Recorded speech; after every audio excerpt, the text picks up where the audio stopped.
حضرت ہود علیہ السلام۔ حضرت ہود علیہ السلام عرب کے قبیلے عاد سے تعلق رکھتے تھے جو عمان اور حضرت مود کے درمیان ریت کے ٹیلوں والے علاقے میں رہائش پذیر تھا۔ آپ علیہ السلام کا قبیلہ عاد بن ارم بن اوس بن سام بن نوح کی اولاد سے تھا۔ آپ علیہ السلام اپنی قوم کے ایک شریف خاندان سے تھے جنہیں اللہ تعالیٰ نے ان کی قوم کی ہدایت کے لیے نبی بنا کر بھیجا تھا۔ اللہ تعالیٰ نے آپ علیہ السلام کا ذکر قرآن مجید میں 7 مقامات پر فرمایا ہے اور ایک پوری سورت سورہ ہود بھی آپ علیہ السلام کے نام پر نازل فرمائی ہے۔ حضرت نوح علیہ السلام کی ہلاکت کے بعد اللہ تعالیٰ نے قوم عاد کو زمین پر آباد کیا۔ یہ لوگ جسمانی طور پر بڑے مضبوط، قداور اور بڑی مضبوط عمارتیں بنانے میں ماہر تھے۔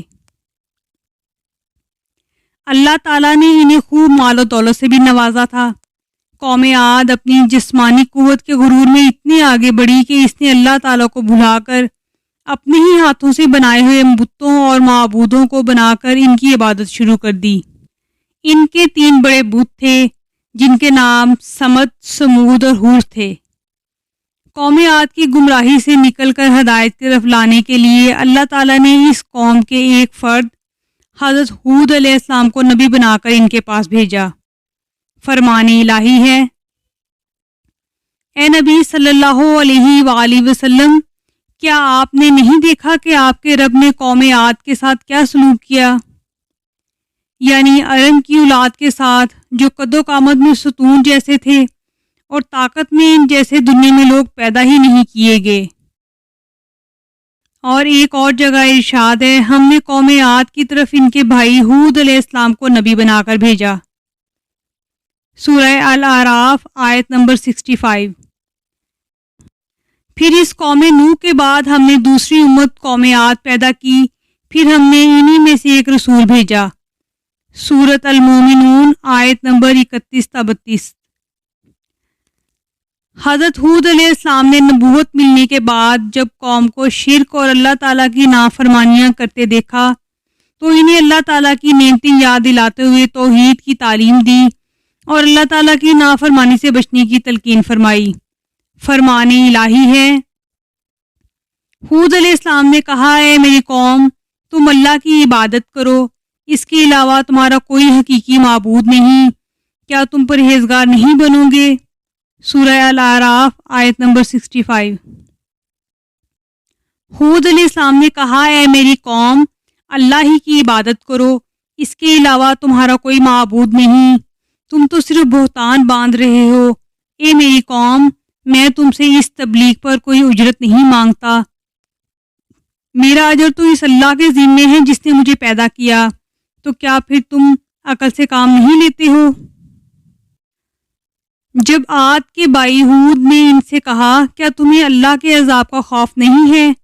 میں تمہارے لیے امانت دار رسول ہوں، لہٰذا تم اللہ کے عذاب سے ڈرو اور میری اطاعت کرو۔ میں اس تبلیغ پر تم سے کوئی اجرت نہیں مانگتا، میرا اجر تو رب العالمین کے ذمے ہے۔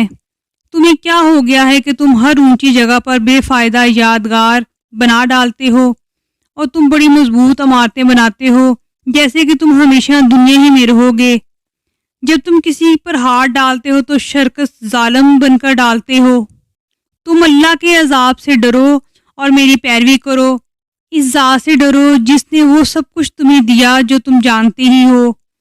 اس نے تمہاری مدد کی جانوروں اور اولاد سے، باغات اور چشموں سے۔ مجھے تو تمہارے بارے میں بڑے دن کی عذاب کا خطرہ ہے۔ اے پیغمبر صلی اللہ علیہ وآلہ وسلم، آپ عاد کے بھائی ہود علیہ السلام کا واقعہ سنائیے جب اس نے اپنی قوم کے احقاف میں ڈرایا، اور یقیناً ان سے پہلے بھی ڈرانے والے گزر چکے تھے اور ان کے بعد بھی آتے رہے۔ ہود علیہ السلام نے کہا، اللہ کے سوا کسی کی عبادت نہ کرو، بے شک میں تمہارے بارے میں ایک بڑے سخت دن کے عذاب سے ڈرتا ہوں۔ جب حضرت ہود علیہ السلام نے اپنی قوم کو اللہ تعالیٰ کی توحید اور اس کی فرمان برداری کرنے کی دعوت اور نافرمانی سے بچنے کی تلقین کی تو قوم عاد نے آپ علیہ السلام کی دعوت قبول کرنے کے بجائے آپ علیہ السلام کو جھٹلایا اور آپ علیہ السلام پر کئی الزامات لگائے۔ فرمان الہی ہے، ہود علیہ السلام کی قوم کے کافر سرداروں نے کہا، ہم تو تجھے ایک طرح کی بیوقوفی میں مبتلا دیکھ رہے ہیں اور ہمارے خیال میں تو تم جھوٹے ہو۔ سورہ الاعراف آیت نمبر 66۔ قوم کے سرداروں نے کہا، اے ہود، تم تو ہمارے سامنے توحید کی کوئی واضح دلیل پیش نہیں کی، اور ہم اپنے معبودوں کو صرف تمہاری بات میں آ کر نہیں چھوڑ سکتے اور نہ ہی تجھ پر ایمان لا سکتے ہیں، بلکہ ہم تو یہی کہتے ہیں کہ ہمارے کسی معبود نے تمہیں خرابی دماغ میں مبتلا کر دیا ہے۔ سورہ ہود آیت نمبر 53 تا 54۔ اور ان کی قوم کے وہ سردار جنہوں نے کفر کیا اور آخرت کی ملاقات کو جھٹلایا تھا اور ہم نے انہیں دنیاوی زندگی میں خوشحال بنا کر رکھا، وہ کہنے لگے کہ یہ رسالت کا دعوے دار تو ہم جیسا ہی انسان ہے، یہ بھی وہی کھاتا ہے جو تم کھاتے ہو اور وہی پیتا ہے جو تم پیتے ہو، اور اب اگر تم اپنے ہی جیسے ایک انسان کی پیروی کر لی تو یقیناً تم بڑے خسارے میں رہو گے۔ کیا یہ تم سے اس بات کا وعدہ کرتا ہے کہ جب تم مر کر خاک اور ہڈی رہ جاؤ گے تو تم کو دوبارہ قبروں سے زندہ کر کے نکالا جائے گا؟ یہ تو ناممکن بات ہے جس کا تمہیں وعدہ دیا جا رہا ہے۔ زندگی تو صرف یہی دنیا کی زندگی ہے، ہم میں سے کچھ لوگ مرتے ہیں تو کچھ دوسرے پیدا ہوتے ہیں، اور ہم ہرگز دوبارہ نہیں اٹھائے جائیں گے۔ یہ تو ایک ایسا آدمی ہے جس نے اللہ پر جھوٹا بہتان باندھا ہے، ہم تو کبھی بھی اس پر ایمان لانے والے نہیں ہیں۔ سورہ المومنون آیت نمبر 33 تا 38۔ قوم ہود نے کہا، تم ہمیں واعظ کرو یا نہ کرو، ہمارے لیے سب برابر ہے۔ یہ واعظ کرنا تو بس پہلے لوگوں کی عادت چلی آئی ہے اور ہم پر ہرگز کوئی عذاب نہیں آنے والا۔ حضرت ہود علیہ السلام نے اپنی قوم کو سمجھانے کی بھرپور کوشش کی اور انہیں بتایا کہ اے میری قوم، اللہ کے سوا تمہارا کوئی حقیقی معبود نہیں، میں اللہ تعالیٰ کی طرف سے تمہیں خیر خواہی کے لیے نبی بنا کر بھیجا گیا ہوں، مجھے تم سے کوئی دنیاوی لالچ نہیں، میں تو صرف اللہ عز و جل کی رضا کا طلبگار ہوں، اگر اللہ تعالیٰ مجھ سے راضی ہو گیا تو مجھے بہترین صلہ عطا فرمائے گا۔ میں تمہارا خیر خواہ ہونے کی حیثیت سے تمہیں نصیحت کر رہا ہوں کہ اگر تم بتوں کو چھوڑ کر اللہ تعالیٰ کے فرما بردار بندے بن جاؤ گے تو اس کا فائدہ تمہیں دنیا میں بھی ملے گا اور آخرت میں بھی۔ ہود علیہ السلام نے کہا، اے میری قوم، میں بیوقوف نہیں ہوں، بلکہ میں تو تمام جہانوں کے پروردگار کا بھیجا ہوا پیغمبر ہوں، میں تو تمہیں اپنے پروردگار کے پیغامات پہنچاتا ہوں اور میں تمہارا امانت دار خیر خواہ ہوں۔ کیا تم اس بات پر تعجب کرتے ہو کہ تمہارے رب کی طرف سے تمہارے پاس تمہیں میں سے ایک آدمی پر وحی نازل ہوئی ہے تاکہ وہ تمہیں ڈرائے، اور حالت بھی یاد کرو کہ جب اللہ تعالیٰ نے تم کو قوم نوح کے بعد جانشین بنایا اور دوسروں کے مقابلے میں تمہیں زیادہ قوت اور جسامت عطا فرمائی، اس لیے اللہ تعالیٰ کی نعمتوں کو یاد رکھتے ہوئے اس کا شکر ادا کرو تاکہ تم کامیاب ہو جاؤ۔ سورہ الاعراف آیت نمبر 67 تا 69۔ انسانی تاریخ کا مطالعہ کرنے سے پتہ چلتا ہے کہ جب کسی بھی معاشرے میں ظلم و زیادتی، سرکشی، فتنہ، فساد، قتل و غارت، کفر و شرک اور دیگر برائیاں پھیل جاتی ہیں، لوگ شکر گزاری کے بجائے ناشکری کی راہ اختیار کرتے ہیں، تو ایسے معاشرے میں عذاب الہی کا شکار ہو جاتے ہیں۔ لیکن اگر یہی قومیں اپنے گناہوں سے باز آ جائیں اور اللہ تعالیٰ کے حضور گڑ گڑا کر توبہ استغفار کریں اور اللہ تعالیٰ کے شکر گزار بندے بن جائیں، تو نہ صرف اللہ تعالیٰ ان کی دی ہوئی نعمتوں میں اضافہ فرماتے ہیں بلکہ انہیں لمبے عرصے تک مزید نعمتوں سے فائدہ اٹھانے کا موقع دیتے ہیں۔ جیسا کہ حضرت ہود علیہ السلام نے دنیا اور آخرت کا فائدہ بتاتے ہوئے انہیں اپنے گناہوں پر شرمندہ ہونے اور توبہ استغفار کی تلقین کی تاکہ اللہ رب العزت راضی ہو کر ان پر اپنی مزید نعمتوں کی بارش فرما دیں۔ فرمان الہی ہے، اے میری قوم، تم اپنے پروردگار سے اپنے گناہوں کی معافی مانگو اور اسی سے توبہ کرو، اور خوب برسنے والے بادل تم پر بھیج دے گا اور تمہاری موجودہ قوت پر تمہیں مزید قوت دے گا، اور تم مجرموں کی طرح حق سے منہ نہ پھیرو۔ حضرت ہود علیہ السلام نے اپنی قوم کو بتوں کی عبادت چھوڑ کر اللہ تعالیٰ کی عبادت کی طرف لانے کی بہت کوشش کی، لیکن جب قوم نے دعوت توحید کو تسلیم نہیں کیا تو آپ علیہ السلام نے قوم کے معبودان باطلہ سے کھل کر بیزاری کا اعلان فرما دیا۔ فرمان الہی ہے۔ ہود علیہ السلام نے کہا میں اللہ کو گواہ بناتا ہوں اور تم بھی گواہ رہو کہ میں اللہ کے سوا سب سے بیزار ہوں جنہیں تم شریک بنا رہے ہو۔ اللہ کے علاوہ تم سب مل کر میرے خلاف سازش کر لو اور مجھے بالکل بھی مہلت نہ دو۔ بے شک میں نے اللہ پر بھروسہ کیا ہے جو میرا اور تم سب کا پروردگار ہے۔ زمین پر چلنے والا کوئی بھی جاندار ایسا نہیں مگر سب کی پیشانی وہی تھامے ہوئے ہے۔ یقیناً میرا رب بالکل صحیح راہ پر ہے۔ حضرت ہود علیہ السلام نے اپنی قوم کو سمجھایا کہ اپنے رب کا یہ احسان نہ بھولو کہ اس نے تمہیں قوم نوح کا جانشین بنایا اور تمہیں بہت سی دنیاوی نعمتوں سے نوازا، لہٰذا تم اللہ تعالیٰ کی نافرمانی سے باز آ جاؤ اور میری دعوت توحید قبول کر لو۔ قوم کے سرداروں اور عوام نے برہم ہو کر کہا اچھا اگر تم اپنی دعوت میں اتنے ہی سچے ہو تو ہمارے لیے اللہ تعالیٰ سے عذاب طلب کر لو۔ قوم نے جب عذاب کا مطالبہ کر دیا تو آپ علیہ السلام نے افسوس کا اظہار کرتے ہوئے فرمایا اب تم عذاب الہی کا انتظار کرو۔ فرمان الہی ہے۔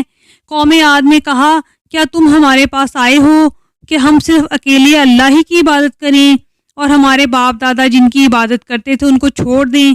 لہٰذا اگر تم سچے نبی ہو تو جس عذاب سے ہمیں ڈراتے ہو وہ لے آؤ۔ تم ہمارے پاس اس لیے آئے ہو کہ وہ ہمیں ہمارے معبودوں کی عبادت سے پھیر دو۔ اگر تم واقعی سچے نبی ہو تو وہ عذاب لے آؤ جسے ہمیں ڈراتے ہو۔ ہود علیہ السلام نے فرمایا اس عذاب کے آنے کا علم تو صرف اللہ کے پاس ہے اور میں تمہیں وہ پیغام پہنچا رہا ہوں جو مجھے دے کر بھیجا گیا ہے، لیکن میں دیکھ رہا ہوں کہ تم لوگ نافرمانی کر رہے ہو۔ علیہ السلام نے کہا اب اللہ کی طرف سے اس کا عذاب اور غضب تمہارے لیے مقرر ہو چکا ہے۔ کیا تم اس سے ایسے ناموں معبودوں کے بارے میں جھگڑتے ہو جو تم اور تمہارے باپ دادا نے رکھ لیے ہیں؟ ان بتوں کے معبود ہونے کی اللہ تعالیٰ نے کوئی دلیل نازل نہیں فرمائی، تو پھر اب تم بھی عذاب کا انتظار کرو۔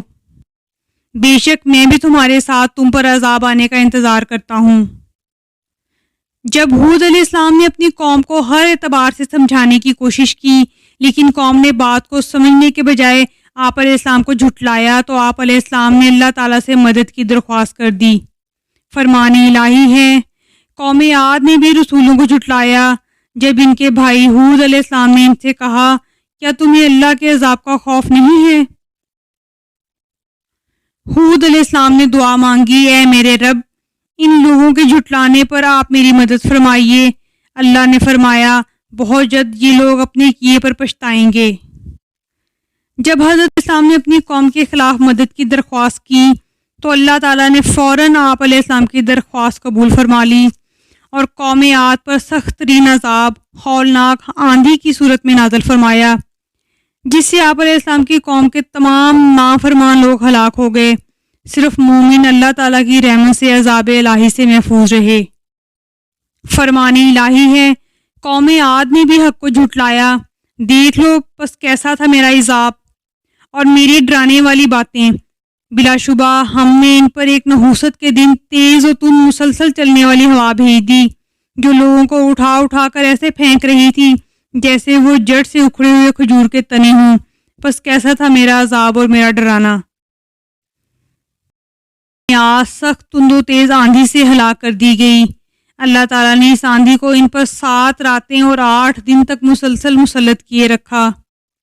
آپ صلی اللہ علیہ وسلم وہاں ہوتے تو دیکھ کر وہاں کے لوگ یوں چت گر پڑے تھے جیسے وہ کھجور کے کھوکھلے تنے ہوں۔ جب انہوں نے عذاب کو بادل کی شکل میں دیکھا جو ان کی وادیوں کی طرف بڑھ رہا تھا تو کہنے لگے یہ بادل ہم پر برسنے والا ہے، نہیں بلکہ یہ تو وہ عذاب ہے جس کی تم جلدی کر رہے تھے۔ یہ ایک آندھی ہے جس میں دردناک عذاب ہے۔ وہ آندھی اپنے رب کے حکم سے ہر چیز کو نیست و نابود کر رہی تھی، چنانچہ وہ ایسے ہو گئے کہ ان کے خالی گھروں کے سوا وہاں کچھ بھی نظر نہیں آ رہا تھا۔ ہم مجرم قوم کو ایسا ہی بدلہ دیتے ہیں۔ احادیث رسول اللہ صلی اللہ علیہ وآلہ وسلم۔ حضرت عائشہ رضی اللہ تعالیٰ عنہ فرماتی ہیں جب بھی بادل آتے یا تیز ہوا چلتی تو آپ صلی اللہ علیہ وآلہ وسلم پریشان ہو جایا کرتے تھے۔ میں نے پوچھا اے اللہ کے رسول صلی اللہ علیہ وآلہ وسلم آپ پریشان کیوں ہو جاتے ہیں جبکہ لوگ تو انہیں بادلوں کو دیکھ کر خوش ہوتے ہیں؟ آپ صلی اللہ علیہ وآلہ وسلم نے فرمایا اے عائشہ میں کیسے مطمئن ہو جاؤں؟ ہو سکتا ہے کہ اس میں عذاب ہو، کیونکہ ایک قوم عاد ہوا ہی سے ہلاک ہوئی تھی۔ اس نے عذاب کی گھٹا دیکھ کر کہا، یہ بادل آ گیا جو ہم پر خوب برسے گا۔ حضرت عائشہ رضی اللہ تعالیٰ عنہ فرماتی ہیں کہ بارش کے وقت آپ صلی اللہ علیہ وآلہ وسلم یہ دعا مانگتے، ترجمہ: اے اللہ، میں آپ سے اس ہوا کی اور اس میں جو بھلائی ہے اور جسے یہ ساتھ لے کر آئی ہے اس کی بھلائی طلب کرتا ہوں، اور میں آپ سے اس کی اور جو اس میں ہے اور جس چیز کے ساتھ یہ بھیجی گئی ہے اس کی برائی سے آپ کی پناہ مانگتا ہوں۔ جب بارش بادل آتے تو آپ صلی اللہ علیہ وآلہ وسلم کبھی کمرے میں داخل ہوتے، کبھی باہر نکلتے۔ جب بارش شروع ہو جاتی تو آپ صلی اللہ علیہ وآلہ وسلم مطمئن ہو جاتے۔ میں نے آپ صلی اللہ علیہ وآلہ وسلم سے اس حالت کے متعلق پوچھا تو آپ صلی اللہ علیہ وآلہ وسلم نے فرمایا، کہیں یہ وہی آندھی نہ ہو جو قوم عاد پر آئی تھی۔